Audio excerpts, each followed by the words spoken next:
What is going on, everybody? Welcome to Sixers Postgame Live. The Sixers get the W tonight. Arguably one of the best team wins of the season, hands down. We're breaking it all down.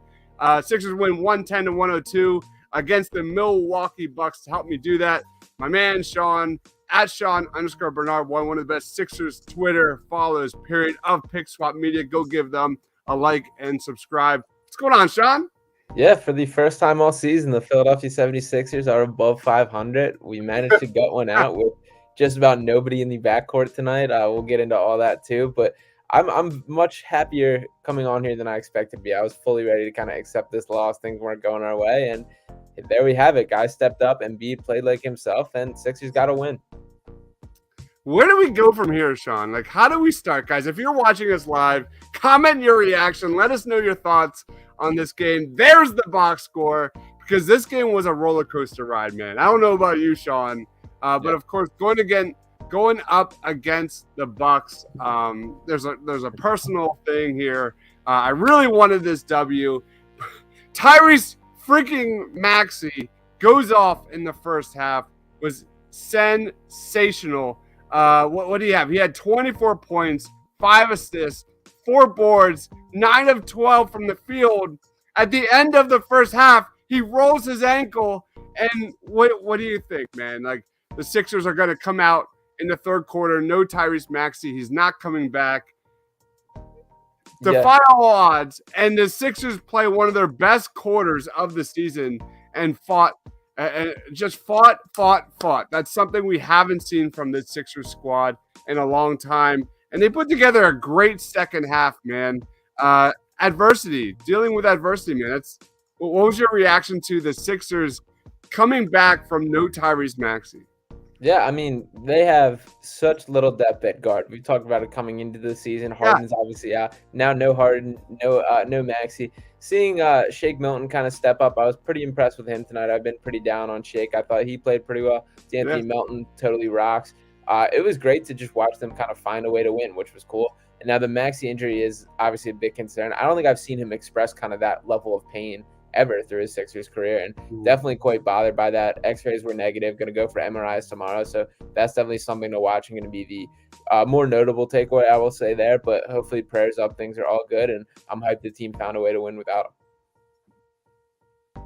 Yeah, it's incredible. It's like you said about the lack of point guard, man. That's something that has been so evident through 14 games this year. They don't have a facilitator outside of James Harden, but that's not it.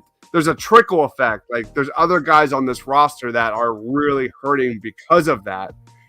Quentin's in the house, says, I was wrong when I said we didn't have a wing. We have a 280-pound wing. Oh, my gosh. Yeah, no Tobias Harris tonight. No problem. Yeah. Man, if there was a game to celebrate the depth of this team, we're going to do it tonight. We are for sure going to do it tonight. We're going to get into everybody. Rudy Poo says, Giannis looked terrible. So much chicken for Sixers fans tonight. That was one of the best Doris lines of the season. Just how they got like a dozen chicken nuggets or something. I don't know what it was. Yeah, and I will say, like, Giannis started out looking well. Like, that first stretch of minutes, that first, I would say, like, 8 minutes was very fun of Embiid and Giannis going back and forth. Giannis looked like he had it going. He hit a couple deep jumpers and a 3, and then it kind of, like, fell off towards the second half, especially. I thought they did a good job switching. I thought Tucker was fine on him again. I thought Paul Reed did a good job on him. Niang even had a couple moments on him, and Embiid with the blocks coming across was absolutely awesome. I loved seeing that. So I thought they did a very good job on controlling Giannis overall. Such a difficult player to match up with, just so physically gifted and strong and just that frame. And I thought the Sixers bottled him up pretty well, game plan well, and kind of forced him to shoot a shot, get to the line, and it worked. Let's go right into that, man, because Giannis is absolutely sensational. Like, heading into this game, I'm somewhat jealous of the Bucks, man. I love their roster construction.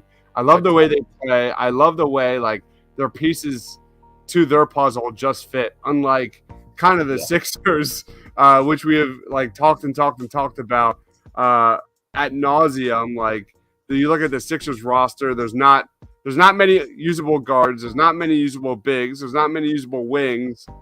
And we don't have many usable draft picks down the line. So, but you look at the Bucks and you talk about Giannis.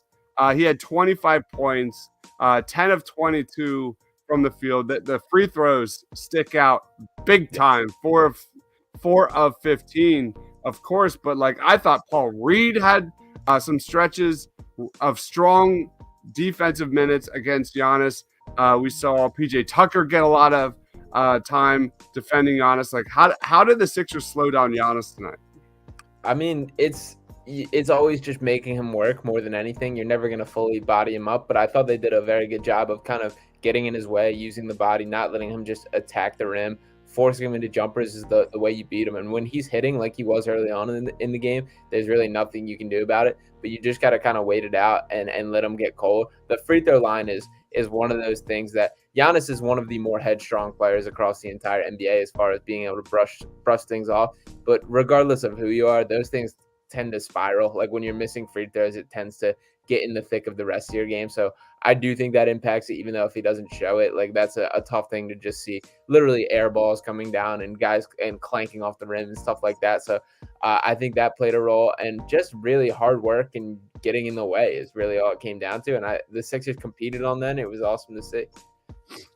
Yeah, you look at this.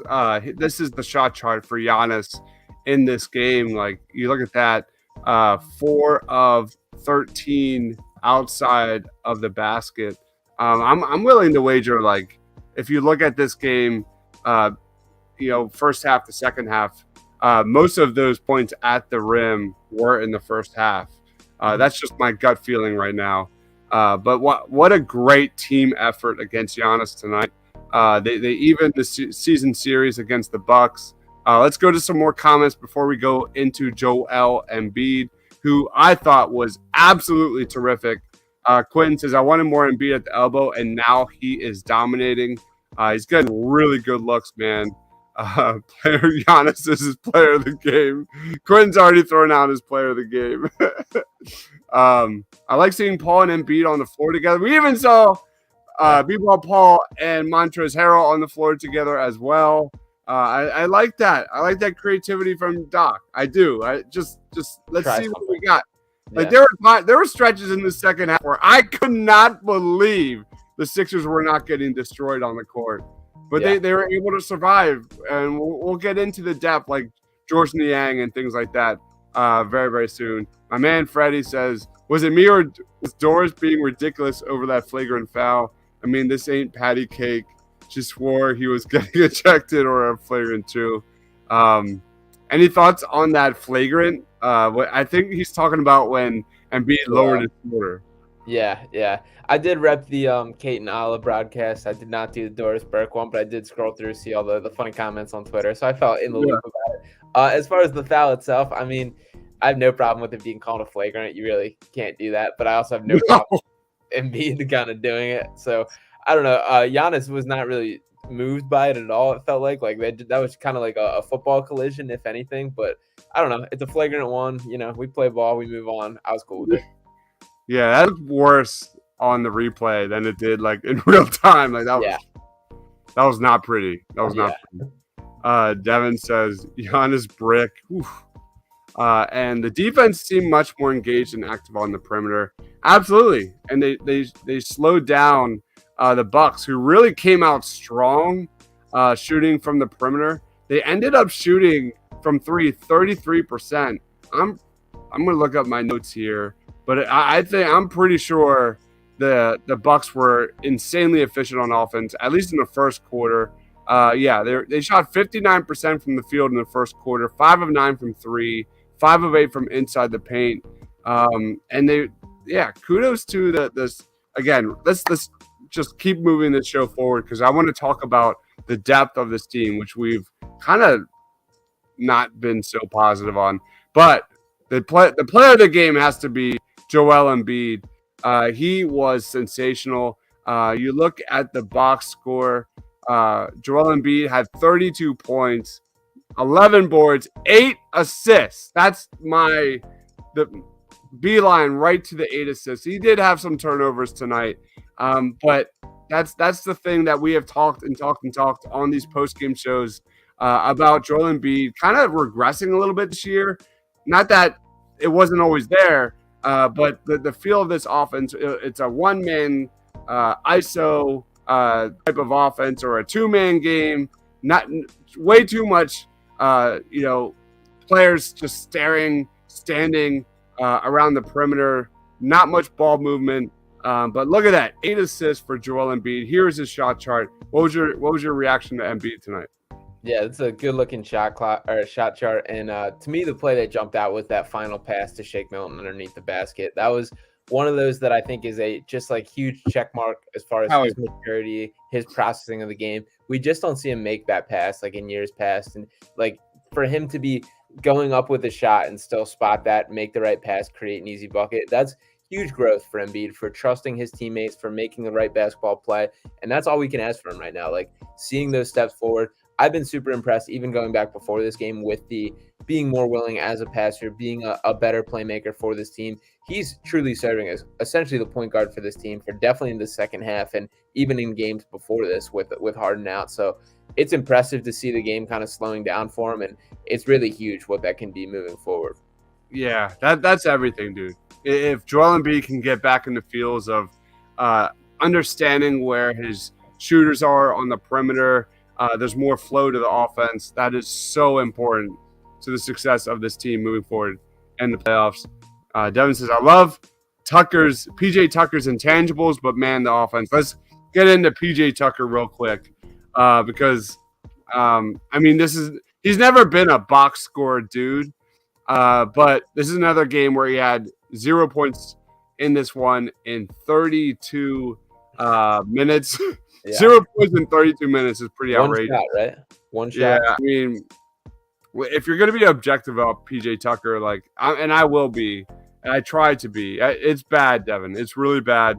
But you can tell, he doesn't fit this offense whatsoever. This is a guy that would fit much better in an offense where the ball is moving across the perimeter. He's cutting to the basket. There's a lot of drives and kicks and things like that. We don't see that in this offense. Just like I said earlier, it's either an ISO offense or it's a 2-man game, and there's not much cutting to the basket. There's not much, not many handoffs, and PJ Tucker is definitely struggling kind of to find his way within Doc Rivers' offense. What's your take on PJ Tucker? Yeah, I mean, my feeling on Tucker as a whole is more so than anyone on this Sixers team, I feel like you're here for the playoffs. It's like if you show up when postseason's here, that's all I care about. But as far as the on-court product that we've seen so far, it does feel like he's less willing to shoot than I've seen him in years past.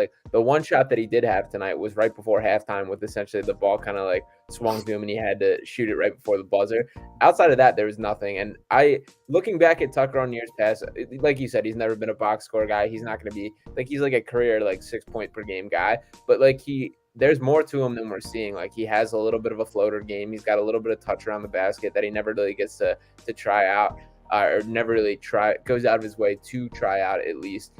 Defensively, I thought he was good. I was worried early on in the game that he was going to get in foul trouble and that was going to hurt the Sixers. He picked up 2 quick ones in the first quarter, but he settled in. I mean, it's going to be a work in progress with him. I'm not sounding the alarm or any mean, but I have been a little underwhelmed. This is the comment of the night so far from Measy. He's better with Harden out there. When I said to start the show, there's a trickle down effect of James Harden's absence, which, knock on wood, get better soon, James, because he has been so good to start this season.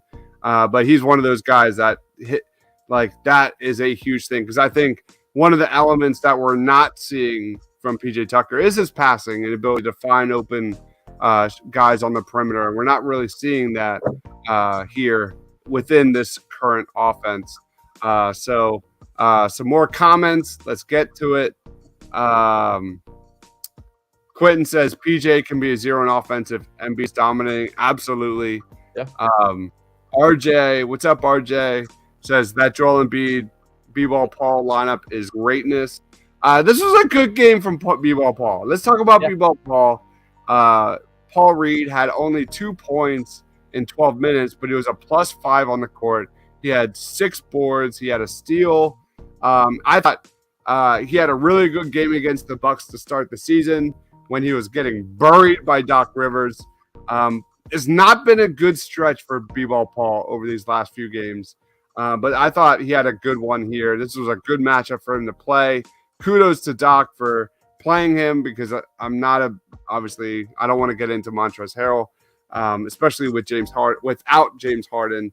Thoughts on B-Ball Paul and kind of that energy he brought? Yeah, I thought he was good tonight. I thought he did well on Giannis. I think Giannis is one of the better matchups for him, and there's not a lot of guys that you can kind of say that about, feel comfortable going eye to eye with a former MVP like Giannis. So good for that. I didn't love the little lefty hook that he was throwing up as his shot. Both his shots were a little like hook shots under the basket, made one, missed one tonight. So I didn't really love that. I'm more of a b-ball, like either dunk it or kind of pass it along. But outside of that, I'm still pretty happy. I'm glad he's getting run. And I also do think it's a little bit of a sign of growth from Doc that, to be honest, like Reed has played poorly these past couple games, and to keep him out there, I think is a step in the right direction. So I was happy to see that. It was a b-ball Paul kind of game. Funk it up, get a little all over the place, and he did his thing. This is one of those games, just create chaos on defense. Like if you're not going to offense, just dedicate, commit to the defense. And I was really happy about B-Ball Paul getting. I love your comment about Doc not pulling B-Ball Paul because definitely last year at this time, given this stretch, he's out. You wouldn't see him for another month, like we saw with like Charles Bassey or you know it, you name it. I mean, apparently all Doc did was rave about PJ Tucker after the game, and he did not give any B-Ball Paul any due. Paul Reed was really good tonight. I agree. That's crazy, man. I saw a notification. That's just arrogance, man. I saw a notification. They said they gave Tucker an ovation after the game, which I don't know about all that. Wow, I didn't know that. Also, Maxi's in a boot, which is not a good sign. Oh my God, that's horrible. I did not know that. Yeah, dude, they're gonna have to bring in somebody. I don't know what they're gonna do. Like, it's not gonna be Jared Springer. No. They need body. They need a body. Yeah, Kemba Walker. Somebody to get you through. Kemba Walker might be the name. Yeah. GSC says I actually liked seeing Reed and Harrell play together in the second unit. I agree. This is the time to kind of experiment and be creative with these lineups, and I think it was okay. What, Springer's hurt? I didn't even know he was hurt. Yeah, quad thing. It's like a weak thing, nothing major, but yeah, he can't play right now. I didn't even know that. Well, anyway, that whatever. It is what it is. He wouldn't play anyway. They also called him up for the game tonight, even though he's hurt. So I don't know what all that was about, but he was recalled from Delaware today with the injury, so he was just there chilling. Yeah. Quinn says, I wish the team would set B-Ball Paul up for easy shots. Wouldn't even pass him the ball. I mean, hopefully, the hope here, knock on wood, is that, these lineups stay consistent, and when James Harden comes back within the next few weeks, that he'll get more time with James, roll into the basket, things like that, and get more opportunities. So we'll see. Get Ish Smith. Oh my God. I don't know about you, Sean, but I've always been kind of an Ish Smith fan. Yeah, no, I don't hate it. This guy, I think he's set a record in the NBA for most teams played for, I believe, is Ish Smith. So why not bring him back? He is a spark guy. Like, we're not looking for a long-term cure, I guess. Like, we need a guy that can actually just handle the ball comfortably more than these guys. So why not? If it's just sitting out there, wants to come back to Philly, make it happen. Yep, I like it. Devin says, heard Max's results came back negative. That's good. X-rays, yes. MRIs are tomorrow. Okay. MB might have to put on a show for us. I mean, he already has. I mean, MB was sensational again tonight. Let's go into Georges Niang. Wow. Georges Niang had some major minutes off the bench. Played 30 minutes. 17 points, 4 of 8 from the 3-point line. Like, I thought he had a terrific second half. Thoughts on Georges Niang? Yeah, I mean, what a life Georges Niang lives. Like, he's got the permanent green light. The second he touches it, he's just launching a three-pointer. His nickname's the minivan, and he did play very well tonight. Like, they need the way he is just, like, more than anyone on this team. He's more than even Furkan Korkmaz, who I've kind of given this reputation to in the past. He's just willing to, like, let it fly the second he touches it. And the Sixers need that. So the energy he brings, the getting the crowd into it, all that kind of matters. And he even had moments tonight where he was switched on to Giannis and held his own. I remember the game against the Bucks last year before Harden even played his first game with the Sixers, where Niang was guarding Giannis and holding his own there. So he does hustle, he tries hard, and it was one of the best Niang games I think we've seen.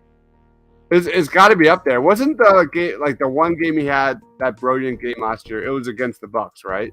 Yeah, that was it was right around it was right after we traded for Harden, but before he played yet. And I remember specifically Niang guarding Giannis for like an extended period of time and somehow holding his own. Yeah, Georges Niang, man. I'm looking at his stats. It hasn't been good from three over the last few games. He did have that 7 of 10 game just 4 games ago prior. But he was just instrumental to getting this W, man. Good for Georges Niang. He's the Boston Scott versus the New York Giants. Dude, just torches the Milwaukee Bucks. Absolutely love it. Absolutely love it. Where do we go from here? De'Anthony Melton. De'Anthony Melton. Like I said, we're going to celebrate the depth today. And I thought De'Anthony Melton had arguably one of the biggest shots of this game. Joel Embiid gave him a pass on the perimeter that was not a great pass, but he hit it. I think it gave the Sixers a comfortable lead in the fourth quarter. De'Anthony Melton finished 10 points. He had 7 boards, 5 assists. He did have 5 turnovers, but he was a +6.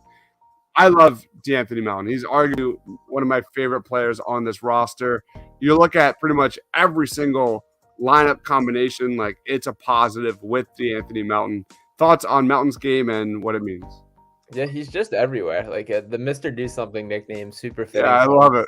Yeah, that catch in 3 was totally awesome. Like he just rose up and got it, came down, set himself, and knocked it down. And there was even there was 2 rebounds that like stand out in my mind where he just kind of absolutely like skied for, went up and got it. And the Sixers don't have a lot of that either. Like their rebounding is kind of like it has to fall to them. Melton's one of the few guys who will go up and get it, which is super huge, especially for a guy his size, coming from a guard position to be able to do that. So the splash of athleticism and effort that he brings and just being everywhere on the court is so huge to this team. And I absolutely love him. He's awesome. I hope he's here for a while. Yeah, let's talk about rebounding because like this is a small team. The Bucks, and for whatever reason it is, I don't know what your take is, Sean, but Brook Lopez always seems to kind of be able to body and be down low. The struggles that were there for sure in the first half between Embiid and Brook Lopez, but overall, at the end of this game, the Bucks only had 5 more rebounds than the Sixers. Only 2 more offensive boards than the Sixers. Overall, you look at the Sixers; they put up 110 points on the best defensive rating squad in the NBA. Like rebounding, like just such an impressive win, like top to bottom. I don't really have anything to come up to you about that. I'm just still really impressed with this win, right? Yeah, and I'll hop in. I'm looking for the exact stat for the first half. But the Bucks led the Sixers 23-17 in rebounding in the first half. The Bucks rolled out their kind of supersized roster to start this. They had Brook Lopez, Giannis, and Bobby Portis all in our starting lineup. And in contrast, the Sixers, it was Embiid, and their next biggest guy is PJ Tucker. So I was kind of concerned going into this game that rebounding was going to be kind of the demise of this game. But that didn't prove to be the case. They toughened up. They did their job there. And for the Brook Lopez point, I get he's not, I don't know, Jokic or Gobert or whoever these top like centers that you want to call, but I think Brook Lopez is sneaky up there with the toughest matchup that Joel Embiid can have, just from like a tactical aspect because of, I mean, when Embiid's on offense, like Lopez competes defensively, he plays hard, he's a very smart defender and not like overly fouling, not overcommitting, not letting Embiid kind of bait. He got him on one tonight, but other than that, it's pretty rare that he can get Lopez to bite on those. And then on the defensive side of the court, it draws Embiid out because of the way he sits on the perimeter, which Embiid is just not super comfortable with. And taking him out as a rim protector is a huge issue for him. And just like that's where he's best as a defender and most comfortable. So taking him away is difficult, and it kind of causes that. So it's a tough way to match up, and just such a unique player. The career trajectory of Brook Lopez has been wild. I forget the exact stats offhand. I know I've written it a couple times, but through like the first 9 years of his career, he attempted under 10 total 3-pointers, and now he's like attempts over 5 a game is his average. So a guy that has turned himself, completely extended his career by becoming a perimeter shooter, and he's a crucial part of this Bucks team. I'm jealous. I would love to see him on the Sixers. But it seems like every time they play him, like he's just ripping it. He's just ripping it from the perimeter. Really good game from Brook Lopez, of course. Like when I say like Joel Embiid stopper, who's another name that comes to your mind? Because I got one. Who's your one? My one is the dude from OKC. Who was that big man from OKC? I had it, then I lost it. On OKC now? No, he's not there anymore. Who the hell was that? Steven Adams. My God. Oh, okay. Steven Adams always was able to body Embiid for whatever reason. And I feel like there were struggles there. Steven Adams was a mess. Yeah. Giannis, I'll give him credit, has been one that has given Embiid struggles on their one-on-ones in the past. I think Lopez is a guy that makes him hard. The Bucks, I think, traditionally have been a team, and Gasol is a great shout by Freddie. That's a good one. That's a good one. Al Horford is a good one. Yeah. That's a good one. I think Embiid's kind of outgrown the individual struggles, and it's more like tactical. Like it's teams like the Raptors that throw things at him that make things difficult now, and it's constantly different things thrown his way. Individually, I mean, he's so special that he's kind of overcome a lot of these. Yeah. And Freddie, my man from Edge of Philly Sports, says Embiid doesn't like those tough guys that will stand up to him on the block and get physical. Yeah, we've seen it. Freddie says Adams is a good one. Let's go into our last guy off the bench. What a huge second half for a guy that I've not been too high on this year, and that is Shake freaking Milton, man. Shake Milton had 15 points in this one. Came up huge in the second half. Let me get the stats while I get here. All right, he had 6 assists in 31 minutes. Only shot 1 of 4 from 3, but he was a plus 17, a team leading plus 17 for Shake Milton, man. What was your reaction to Shake Milton?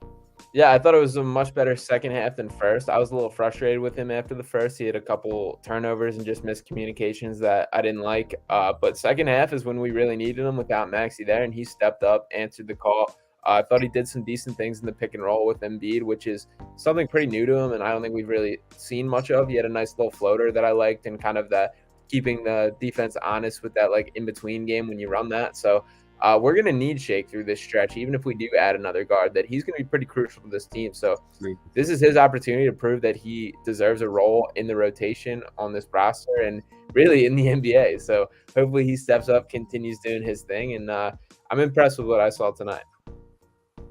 Yeah, the time is now. The time is now for Shake Milton. Look at that. You know, if Tyrese Maxey misses any kind of extensive duration of time with his ankle injury, this is the time for Shake Milton to say, hey, I'm the captain now. And, you know, the Sixers do not have a answer for point guard to jump right in and take those minutes. It's got to be Shake. Here's his shot chart. Didn't really succeed from the perimeter tonight, but look at that in the paint. Love what we saw in the pick and roll. Kudos to Shake Milton. Well done, sir. Miles says, great win, just need to get healthy. Defense really turning the corner, but the offense is just Embiid, bail us out. That is basically what this offense is until Harden comes back and, you know, things kind of settle down. Hopefully Tyrese Maxey is not out for that long, but I expect probably at least a week or two moving forward. So, Sean, who is your player of the game? I'm gonna give one more shout out, and I'll just make him my player of the game. We didn't acknowledge this guy, but Daniel House Jr. Stepping in the starting lineup tonight. I was impressed with Daniel House Jr. I thought he had a good game. I thought he showed a little creation, which we haven't seen from him. Like he had a nice little step back. He had two nice little step backs in kind of a mid range. Was willing from three. More than I expected from Daniel House Jr. So I was a little skeptical of that when the starting lineup announced that he was being thrown in there, but I thought he did well. Thought he filled the role great, and I'm happy to see it. Oh man, there's so many options here. This is a deep game. What's that? I said it was a deep game. It was. Like I love picking Shake Milton for picking up after Tyrese Maxey in the second half. Like that was absolutely massive. Quentin says Shake gives you the in-between game and some play creation. That is the biggest thing they need, right, Sean? Like they need a guard that can shot create, be a playmaker, facilitate. How many? There's not that many guys out there that can do that. That's the problem. Yeah. It's a struggle. It's a struggle. All right, I'm going to go with Joel Embiid. Joel Embiid as my player of the game. I thought he had another sensational game. Again, I go right to those 8 assists. And that's kind of that next level Joel Embiid that we want to see. That you pointed it out, and I'm so happy you did.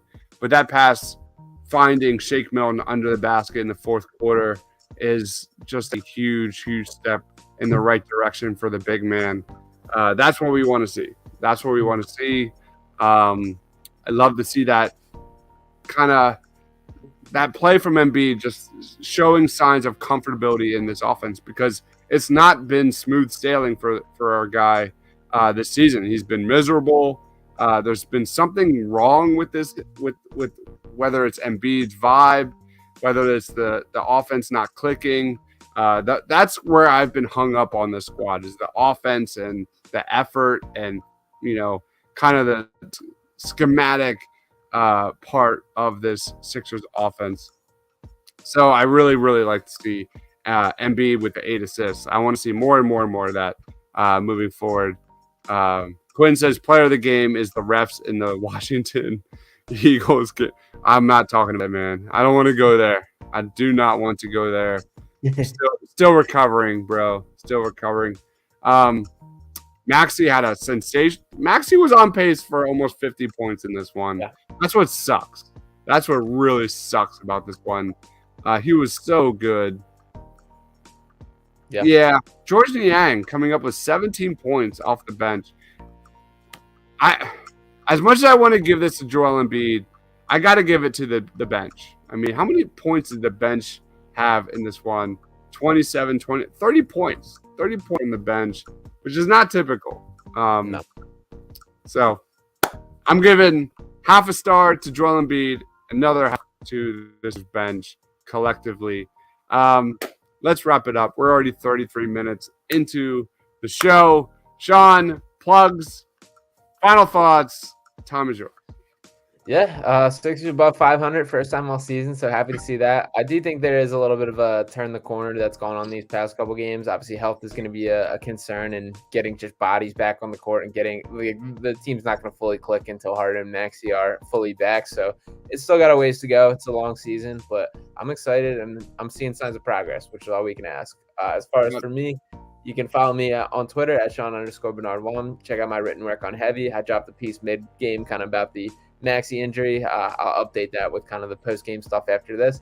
Outside of that, you can check out Pick Swap Media for all my verbal content and podcast stuff over there. So make sure to check out that channel, all the socials, and everything else. Sean, I did a show with Ryan Coyle this week on the NFL draft, and he was awesome. It was awesome. We counted down our top 10 Eagles draft targets for the first round. It was a really good show. If you love the NFL draft, if you love the Philadelphia Eagles, and all draft content, go check that out. It wasn't too in depth. We'll be getting in depth when we start doing like position by position by position. Those videos will start tomorrow, by the way. Super excited. I'm going to be doing edge and interior defensive line Saturday and Sunday, breaking down my top 10 guys. But dude, I've already got running backs, tight ends, cornerbacks, and safeties all mapped out, ready to go. So I just got to make the video. So, it's going to be a grind over these next couple of weeks, but I want to get them out there and ready to go before the Senior Bowl starts, because the Senior Bowl is not that long, not that far away. Like once December hits, it's going to be here. Because I don't know. That's the way I roll. My plan is to get all of it done before Senior Bowl, which is in about 2 months. But anyway, Mizi says Niang had an all-around good game. Rivers played bigger, more athletic lineups. Hopefully he stays the course. And Mizi says Embiid dropping a 40-point triple-double tomorrow. Love it, love it, love it. Go check out Pick Swap Media. My man Sean over there at Sean_Bernard does basically is the founder of Pick Swap Media. Check out anything Sixers, Eagles, college football, basketball, you name it. It's all there. Anywhere you find your shows. If you're watching us live, please be sure to like this video. Consider subscribing if you love the Sixers and Sixers W's. And check out the Painted Lines, paintedlines.com. Check out Edge of Philly Sports. Check out Philly Sports Alliance. Sixers got a great win tonight. Let's celebrate the Sixers depth, which has been not great this year. Thank you, Doc. But has stepped up in a big, big way. Like Sean said, good vibe, positive vibes, moving in the right direction. Follow my man Sean on Twitter at Sean_Bernard1. I am Dibs, Mr. Crockpot. John, for myself, stay awesome, everyone.